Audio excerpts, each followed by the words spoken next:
গল্পকথন by জ্যোতি চ্যানেলে আজকে শুনবেন হুমায়ুন আহমেদের লেখা মিসির আলি সিরিজের একটি উপন্যাস দেবী। আজ শেষ পর্ব।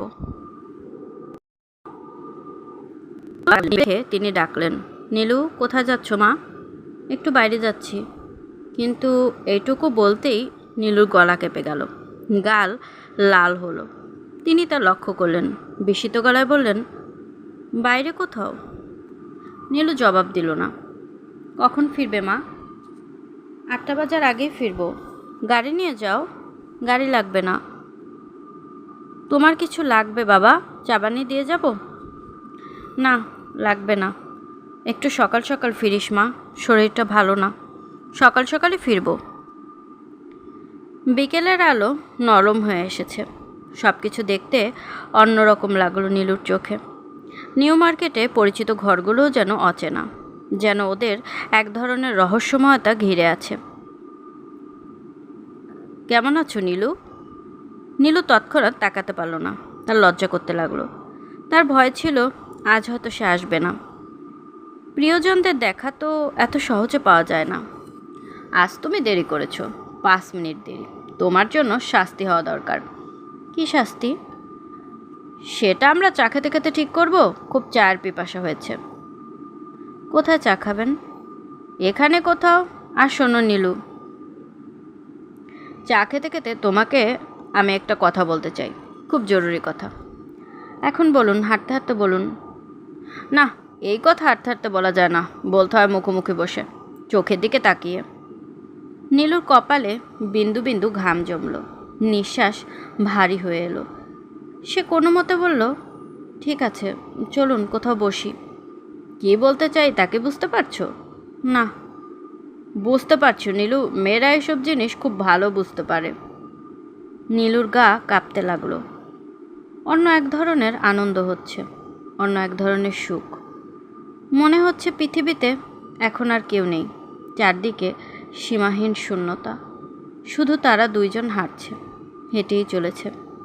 কেমন যেন এক ধরনের কষ্টও হচ্ছে বুকের মধ্যে। ওরা একটি রেস্টুরেন্টে গিয়ে বসলো। চায়ের সঙ্গে আর কিছু খাবে? না। খাও না, কিছু খাও। সে বয়কে ডেকে কী যেন বলল। নীলু শুনতে পেল না। কোনো কিছুতেই তার মন বসছে না। তার কাছে সব অস্পষ্ট লাগছে। কে নীলু, কিছু বলো, চুপ করে আছো কেন? কি বলবো? যা ইচ্ছা বলো। নীলু ইতস্তত করে বলল, আপনি ওই বিজ্ঞাপনটা আবার দিয়েছেন কেন? সে হাসলো শব্দ করে। দেখেছো বিজ্ঞাপনটা? হ্যাঁ। মন খারাপ হয়েছে? নীলু কিছু বলল না। বলো, মন খারাপ হয়েছে? হ্যাঁ। সে আবার শব্দ করে হাসলো। তারপর ফুর্তিবাজের ভঙ্গিতে বলল, আমি পত্রিকার অফিসে টাকা দিয়ে রেখেছিলাম। কথা ছিল প্রতি 2 মাসে 2 বার করে ছাপাবে। তোমার সঙ্গে দেখা হবার পর আর প্রয়োজন ছিল না, কিন্তু সেটা বলা হয়নি। আগামীকাল বন্ধ করে দেব। এখন খুশি তো? নীলু জবাব দিল না। বলো, এখন খুশি তো? এইভাবে চুপ করে থাকলে হবে না, কথা বলতে হবে। বলো, তুমি খুশি? সে আরেক দফা চায়ের অর্ডার দিয়ে একটি সিগারেট ধরালো। খানিকক্ষণ দুজনেই কোনো কথা বলল না। বাইরে সন্ধ্যা ঘনিয়ে আসছে। পৃথিবী বড় সুন্দর গ্রহ, এতে বেঁচে থাকতে সুখ আছে। নীলু, তোমাকে যে কথাটি আমি বলতে চাচ্ছিলাম সেটি বলি? বলুন। দেখো নীলু, সারা জীবন পাশাপাশি থেকেও একসময় একজন অন্যজনকে চিনতে পারে না। আবার এমনও হয় এক পলকে দেখা একে অন্যকে চিনে ফেলে, ঠিক না? নীলু জবাব দিল না। বলো, ঠিক না? হ্যাঁ। তোমাকে প্রথম দিন দেখি। সে চুপ করে গেল। নীলুর চোখে জল এলো। নীলু, আজ যদি তোমাকে আমাদের বাড়িতে নিয়ে গিয়ে সবার সঙ্গে পরিচয় করে দিই, তোমার কি কোনো আপত্তি আছে? নীলু ছোট্ট একটা নিঃশ্বাস ফেলল, জবাব দিল না। সে মুখ ঘুরিয়ে বসেছিল। সে তার চোখের জল তাকে দেখাতে চায় না। বলো নীলু, আপত্তি আছে? আমাকে 8টার মধ্যে বাড়ি ফিরতে হবে। 8টার আগে আমরা বাড়ি ফিরব। এসো, উঠি। সে নীলুর হাত ধরল। ভালোবাসার স্পর্শ, যার জন্য তরুণীরা সারা জীবন প্রতীক্ষা করে থাকে।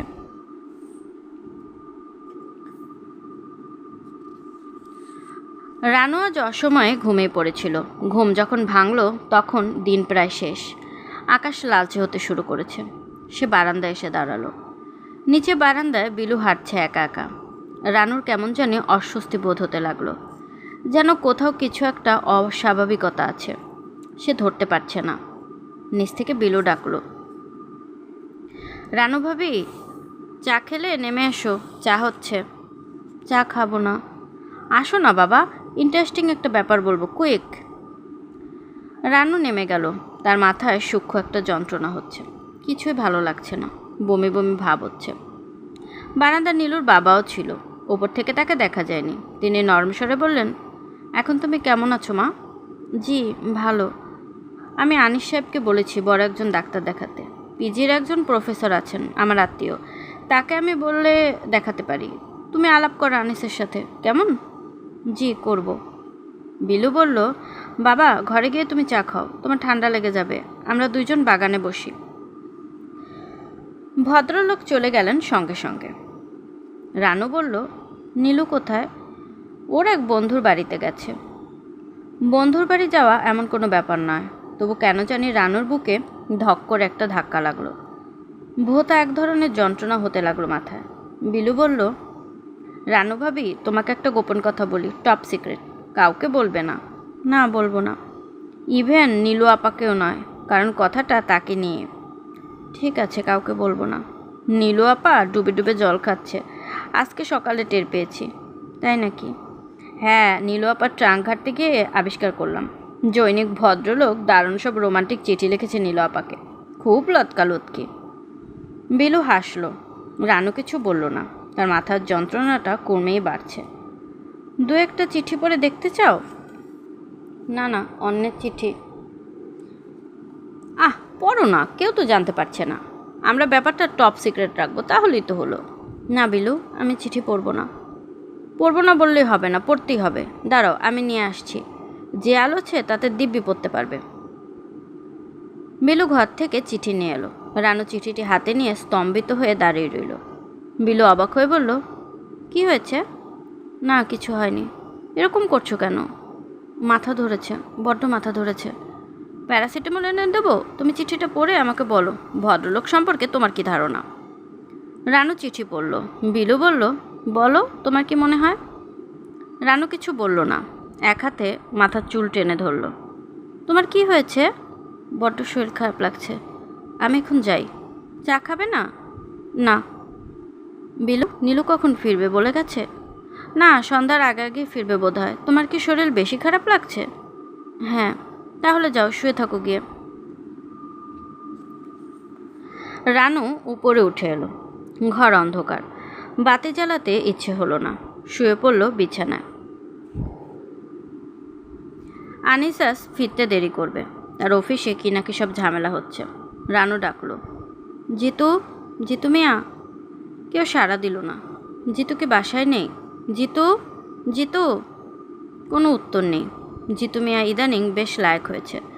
রানু কিছু বলে না বলেই হয়তো বিকেলে খেলতে গিয়ে সন্ধ্যা পার করে ফেলে। বকাঝকা তার গায়ে লাগে না।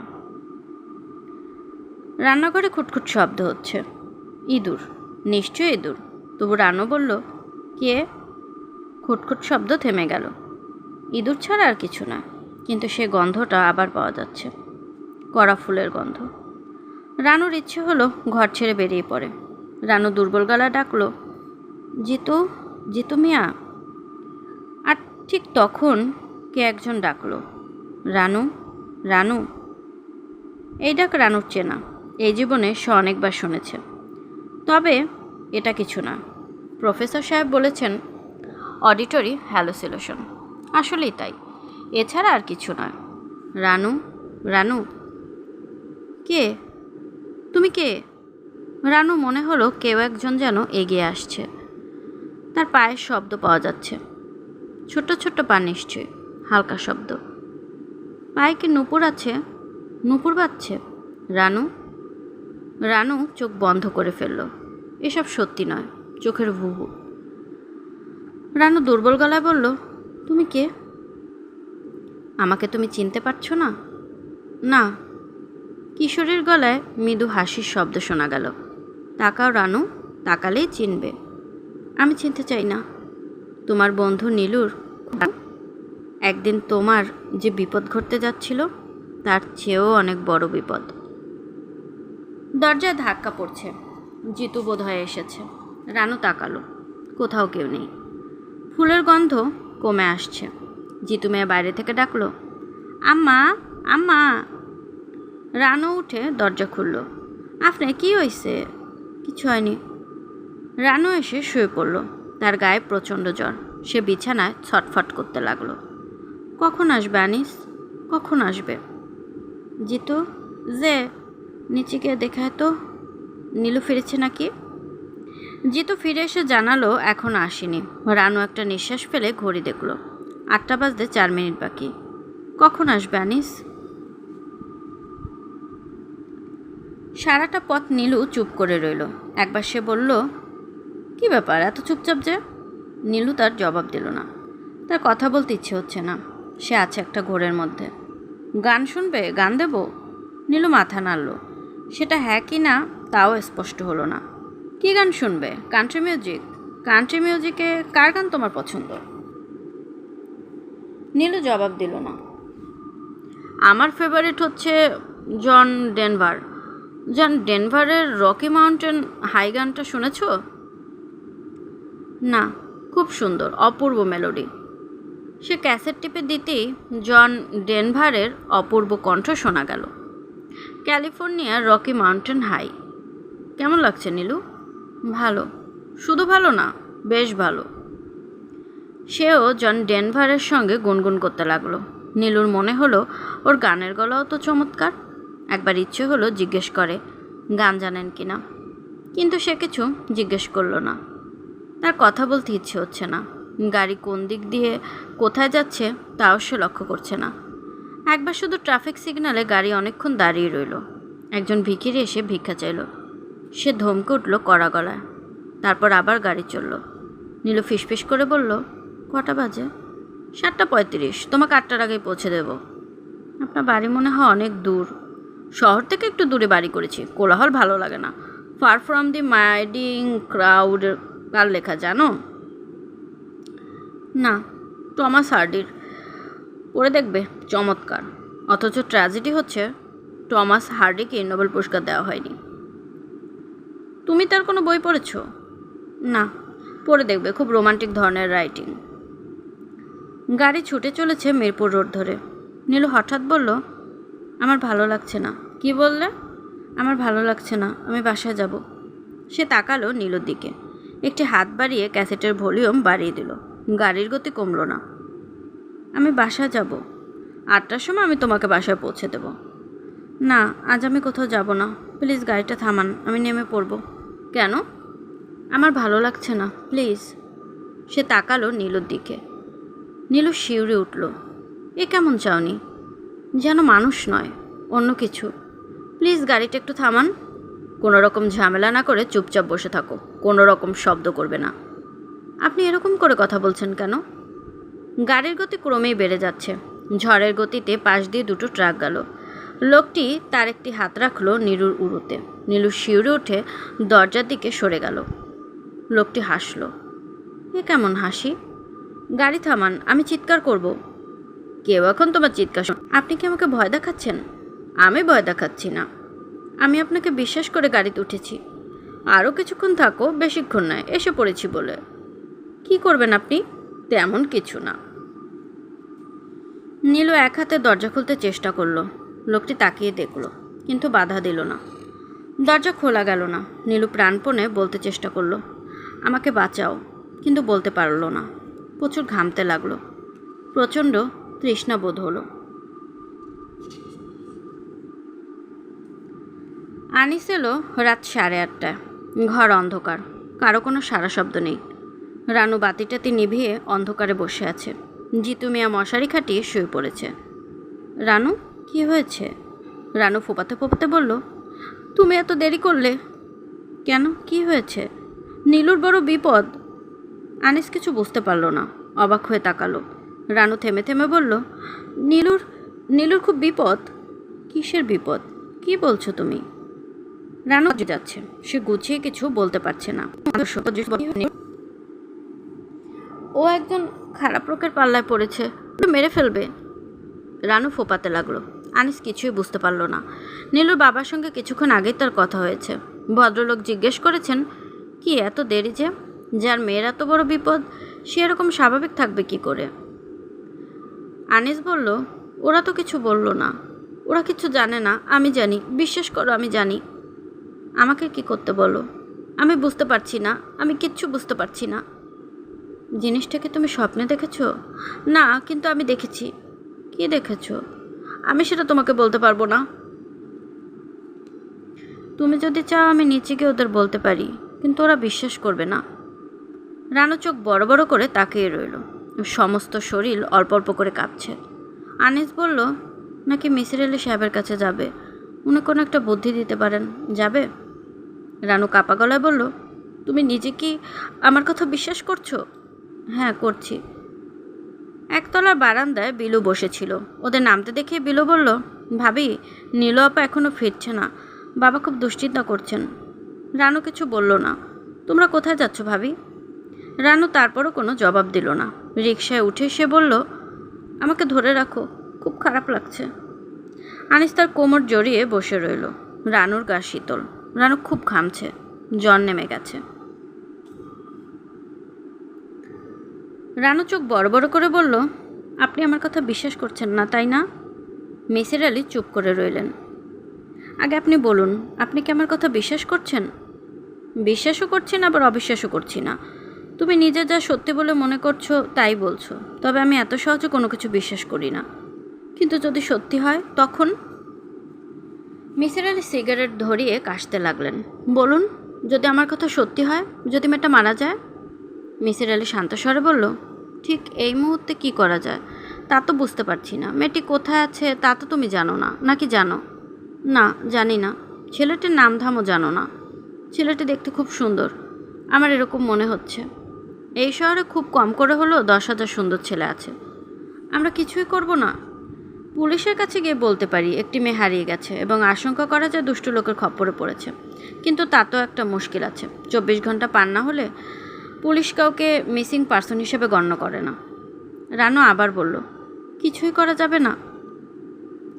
মিসির আলি গম্ভীর মুখে সিগারেট টানতে লাগলেন। তিনি লক্ষ্য করলেন রানুর চোখ মুখ শক্ত হয়ে উঠেছে। সে ঘন ঘন নিঃশ্বাস ফেলছে। রানু, তুমি যদি ওই লোকটির কোনো ঠিকানা কোনোভাবে এনে দিতে পারো তাহলে একটা চেষ্টা চালানো যেতে পারে। ঠিকানা কোথায় পাবো তা তো রানু আমি জানি না। যেভাবে খবরটি পেয়েছো সেইভাবেই যদি পাও। রানু উঠে দাঁড়ালো। মিসির আলি সাহেব বললেন, যাচ্ছ নাকি? হ্যাঁ, বসে থেকে কি করব? নীলুদের সবকটি ঘরের আলো জ্বলছে। রাত প্রায় 11টা বাজে। নীলুর বাবা পাথরের মূর্তির মতো বাগানের কাছে দাঁড়িয়ে আছেন।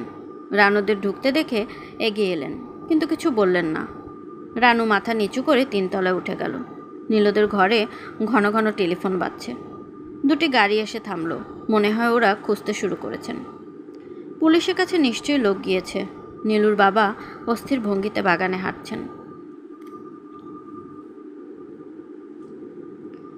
ছোট্ট একটি ঘর, কিন্তু 200 পাওয়ারের একটি বাতি জ্বলছে ঘরে। চারদিক ঝলমল করছে। লোকটি একটি চেয়ারে বসে আছে।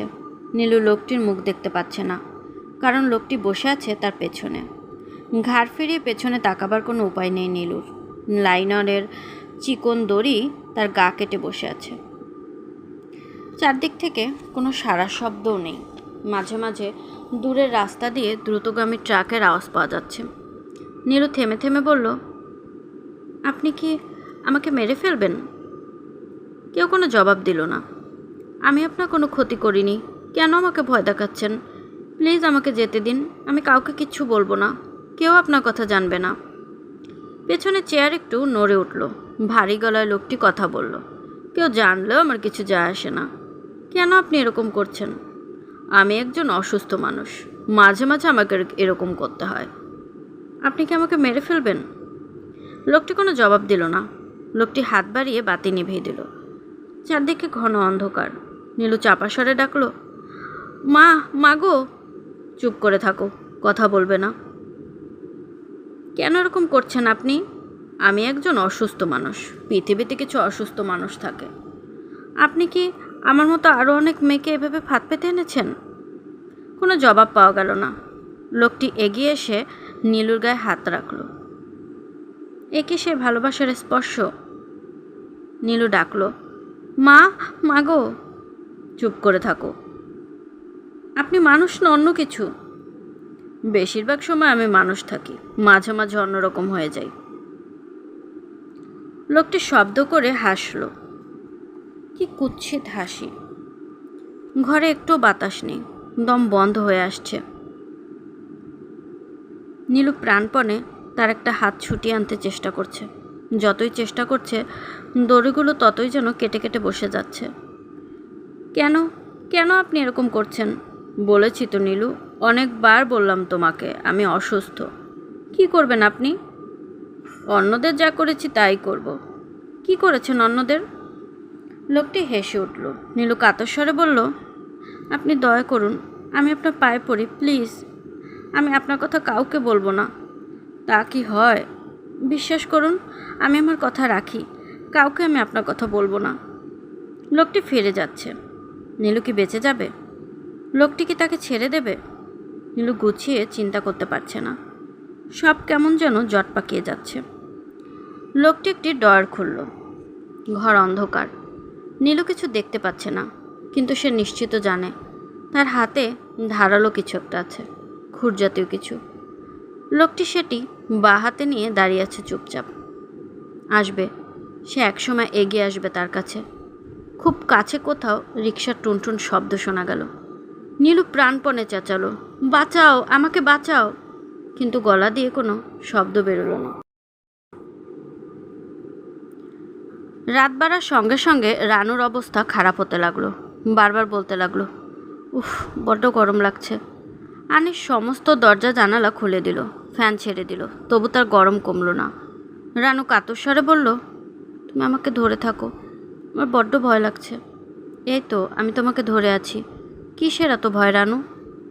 আমার সামনে ওই লোকটি বসে আছে, আমি স্পষ্ট দেখছি, ওর হাতে একটা খুর। রানু ফোপাতে শুরু করলো। ওকে ডাক্তারের কাছে নেওয়া উচিত, যত তাড়াতাড়ি নেওয়া যায় ততই ভালো। আনিস ডাকলো, জিতু, জিতু মিয়া। কিন্তু জিতু মিয়ার ঘুম ভাঙল না। রানু বলল, তুমি আমাকে একা রেখে কোথাও যেতে পারবে না, আমার বড় ভয় লাগছে। কোথাও ভয় নেই রানু, লোকটি খুঁড়াতে বসে আছে, তবু তুমি বলছো ভয় নেই। এসব তোমার কল্পনা। এসো, তোমার মাথায় একটু পানি দিয়ে দিই। তুমি কোথাও যেতে পারবে না। ওই লোকটি এখন উঠে দাঁড়িয়েছে, তুমি আমাকে শক্ত করে ধরে থাকো, আরও শক্ত করে ধরো। আনিস তাকে জড়িয়ে ধরে বসে রইল। রানু ক্ষীণ কণ্ঠে বলল, আমি তোমাকে একটি কথা কখনো বলিনি। একবার একজন লোক আমাকে মন্দিরে নিয়ে গিয়েছিল। রানু, এখন তোমাকে কিছু বলতে হবে না, দয়া করে চুপ করে থাকো। না, আমি বলতে চাই, সকাল হোক, সকাল হলেই শুনবো। মাঝে মাঝে আমার মনে হয় একজন কেউ আমার সঙ্গে থাকে। রানু, চুপ করে থাকো। না, আমি চুপ করে থাকবো না। আমার বলতে ইচ্ছে করছে যে আমার সঙ্গে থাকে, তার সঙ্গে আমি অনেকবার কথা বলেছি, কিন্তু আজ সে কিছুতেই আসছে না। তার আসার তো কোনো দরকার নেই, তুমি বুঝতে পারছো না, তার আসার খুব দরকার। রাত 1:30টার দিকে নিচ থেকে বিলুর কান্না শোনা যেতে লাগলো। অনেক লোকজনের ভিড়, কথাবার্তা শোনা যাচ্ছে। রানু বলল, বিলু কাঁদছে, বড় খারাপ লাগছে আমার। রানু, তুমি একটু শুয়ে থাকো, আমি জিতুকে ডেকে দিচ্ছি। তুমি কোথায় যাবে? আমি একজন ডাক্তার নিয়ে আসবো, আমার মোটেই ভালো লাগছে না। তুমি আমাকে ফেলে রেখে কোথাও যেতে পারবে না। রানুর কথা জড়িয়ে যেতে লাগলো। একসময় বিছানায় নেতিয়ে পড়ল। আনিস ছুটে গেল ডাক্তার আনতে। বড় রাস্তা মোড়ে একজন ডাক্তারের বাসা আছে। ডাক্তার সাহেবকে পাওয়া গেল না। আনিস ফিরে এসে ঘরে ঢোকবার মুখে তীব্র ফুলের গন্ধ পেল। ঘরে বাতি নেভানো। কে নিভিয়েছে বাতি? আনিস ঢুকতেই রানু বলল, ও এসেছে। কে এসেছে? তুমি গন্ধ পাচ্ছ না? আনিস এগিয়ে এসে রানুর হাত ধরল। গা ভীষণ গরম। ও নীলুর কাছে যাবে। রানু, শুয়ে থাকো। শোবো কীভাবে? ও একা যেতে ভয় পাচ্ছে, আমিও যাবো ওর সঙ্গে, ও আমাকে পথ দেখিয়ে নিয়ে যাবে। বলতে বলতে রানু খিলখিল করে হাসল। আনিস বারান্দায় দাঁড়িয়ে ডাকলো, রহমান সাহেব, রহমান সাহেব, ভাই একটু আসুন, আমার বড় বিপদ। রহমান সাহেব ঘরে ছিলেন না, তার স্ত্রী বেরিয়ে এলেন। তিনি অবাক হয়ে বললেন, কী হয়েছে? আপনি একটু আসুন, আমার স্ত্রী যেন কেমন করছে। ভদ্রমহিলা সঙ্গে সঙ্গে এলেন এবং ঘরে ঢুকে অবাক হয়ে বললেন, নূপুরের শব্দ না? রানু কিশোরী মেয়ের গলায় খিলখিল করে হাসল। কি হয়েছে ওনার? আপনি একটু বসুন ওর পাশে, আমি ডাক্তার নিয়ে আসি। আনিস ছুটে বেরিয়ে গেল। ফুলের সৌরভ তীব্র থেকে তীব্রতর হতে লাগলো। রানু হাসি মুখে বলল, আমার আর বেশি নেই, আমার সময় ফুরিয়ে এসেছে। ওই লোকটি এগিয়ে আসছে। কোন লোক? আপনি চিনবেন না, না চেনাই ভালো। ভদ্রমহিলা রানুর হাত ধরলেন।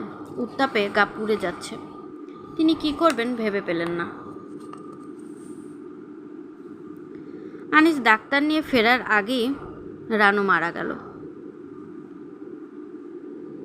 ঘর অন্ধকার, কিন্তু চোখে অন্ধকার শুয়ে আসছে। আবছা মতো সব কিছু দেখা যায়। বাড়িটা কোথায়? শহর থেকে অনেক দূরে কি? কোনো শব্দ নেই। কত রাত এখন? বাড়িতে এখন ওরা কি করছে? বিলু কি ঘুমিয়েছে মশারি ফেলে?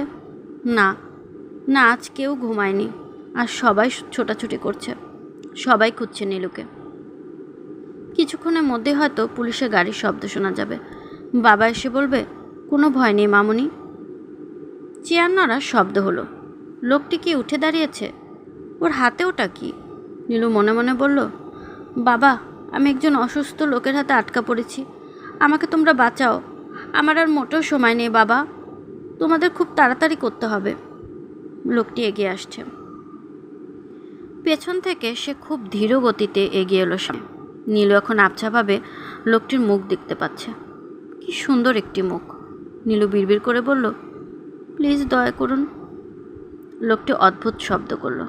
এটি কি হাসির শব্দ? নীলুর গা গোলাচ্ছে। নীলু চিত হয়ে থাকা অবস্থায় মুখ ভর্তি করে বমি করল। দুঃস্বপ্ন সমস্তটাই একটা দুঃস্বপ্ন। এক্ষুনি ঘুম ভেঙে যাবে, আর নীলু দেখবে বিলু বাতি জ্বালিয়ে ঘুমিয়ে পড়েছে। তার বুকের উপর একটা গল্পের বই। এখানে যা ঘটছে তা সত্যি হতেই পারে না। লোকটি তার পাশে দাঁড়িয়ে হাত বাড়ালো। নীলু চাপা গলায় বলল, আমার গায়ে হাত দেবেন না প্লিজ। লোকটি হেসে উঠছে শব্দ করে। আর ঠিক তখনই নূপুরের শব্দ শোনা গেল, যেন কেউ একজন এসে ঢুকেছে এ ঘরে। লোকটি ভারী গলায় বলল, কে কে ওখানে? তার উত্তরে অল্প বয়সী একটি মেয়ে খিলখিল করে হেসে উঠল। লোকটি চেঁচালো, কে কে? কোনো উত্তর পাওয়া গেল না। শুধু ঘরের শেষ প্রান্তের একটা জানালা খুলে ভয়ানক শীতল একটা হাওয়া এসে ঢুকলো ঘরে। সে হাওয়ায় ভেসে এলো অদ্ভুত মিষ্টি একটা গন্ধ। নীলুর মনে হলো একটি মেয়ে যেন নূপুর পায়ে দিয়ে তার চারপাশ দিয়ে ঘুরতে শুরু করেছে। ঘুরতে ঘুরতে একবার মেয়েটি তাকে স্পর্শ করলো। আর তখনই নীলুর মনে হলো আর কোনো ভয় নেই। নীলু দেখল লোকটি ক্রমে দেয়ালের দিকে সরে যাচ্ছে। একবার সে চাপা স্বরে বলল, তুমি কে? মিষ্টি একটা হাসির শব্দ শোনা গেল। ফুলের গন্ধ আরও তীব্র হলো। অন্য কোনো ভুবন থেকে ভেসে এলো নূপুরের ধ্বনি। লোকটির গা ঠেকিয়ে বিড়বিড় করে বলল, এসব কে এখানে? কেউ তার কথা জবাব দিল না। একটি দুষ্টু মেয়ে শুধু হাসতে লাগলো। ভীষণ দুষ্টু একটি মেয়ে। তার পায়ে নূপুর, তার গায়ে অপার্থিব এক ফুলের গন্ধ। মেয়েটি এবার দুই হাত বাড়িয়ে এগিয়ে যাচ্ছে লোকটির দিকে। লোকটির কর্কশ কণ্ঠ শোনা যাচ্ছে, এইসব কি? কে কে? তার উত্তরে সমস্ত ঘরময় মিষ্টি খিলখিল হাসি ঝমঝম করতে লাগলো। লোকটি চাপা গলায় ডেকে উঠল, আমাকে বাঁচাও, বাঁচাও। দুষ্টু মেয়েটি আবার হাসল, যেন খুব একটা মজার কথা। পরিশিষ্ট থার্ড ইয়ার অনার্সের একটি ক্লাসে মিসির আলি সাহেবকে দেওয়া হয়েছে psychology 5th paper. Misir Ali হাসি মুখে ক্লাসে ঢুকলেন। তার মাথা ঝিমঝিম করে উঠল। রানু বসে আছে সেকেন্ড বেঞ্চে। তার দৃষ্টি তীক্ষ্ণ হলো। তিনি মেয়েটির দিকে তাকালেন এবং তাকিয়ে রইলেন। মনে হলো মেয়েটির ঠোঁটের কোণায় হাসি। মিসির আলি কাপা গলায় বললেন, তোমার নাম কি? মেয়েটি উঠে দাঁড়ালো। স্পষ্ট স্বরে বলল, আমার নাম নীলু, নীলুফার, রোল নম্বর 32। আমি একটি মেয়েকে চিনতাম, তুমি দেখতে অভিজ্ঞ। নীলুফার শান্ত স্বরে বলল, আমি জানি। মিসির আলি সাহেবের কপালে ঘাম। তিনি কপালে ঘাম মুছলেন। সমস্ত ব্যাপারটি ভুলে যাবার প্রাণপণ চেষ্টা করতে করতে বললেন, আমি তোমাদের পড়াবো 5th পেপার। খুব ইন্টারেস্টিং একটা টপিক। রানুর মতো দেখতে মেয়েটি তাকিয়ে আছে তার দিকে, মেয়েটির মুখে মৃদু হাসি। শুনছিলেন হুমা লেখা মিসির আলী সিরিজের একটি উপন্যাস দেবী, আজ শেষ পর্ব। আজকে পর্বটি কেমন লাগলো কমেন্ট করে জানাতে ভুলবেন না। আমি আমার নিজের মতো করে আপনাদেরকে গল্প পাঠ করে শোনানোর চেষ্টা করছি, তাই ভুল ত্রুটি কিছু হলে আশা করি ক্ষমা সুন্দর দৃষ্টিতে দেখবেন, এবং গল্প পাঠ ভালো লাগলে প্লিজ আমার চ্যানেলটিকে সাবস্ক্রাইব করবেন। চাইলে অন্যদের সাথে শেয়ারও করতে পারেন। গল্পকথন বাই জুথি চ্যানেলের সাথেই থাকবেন আশা করছি। আল্লাহ হাফেজ।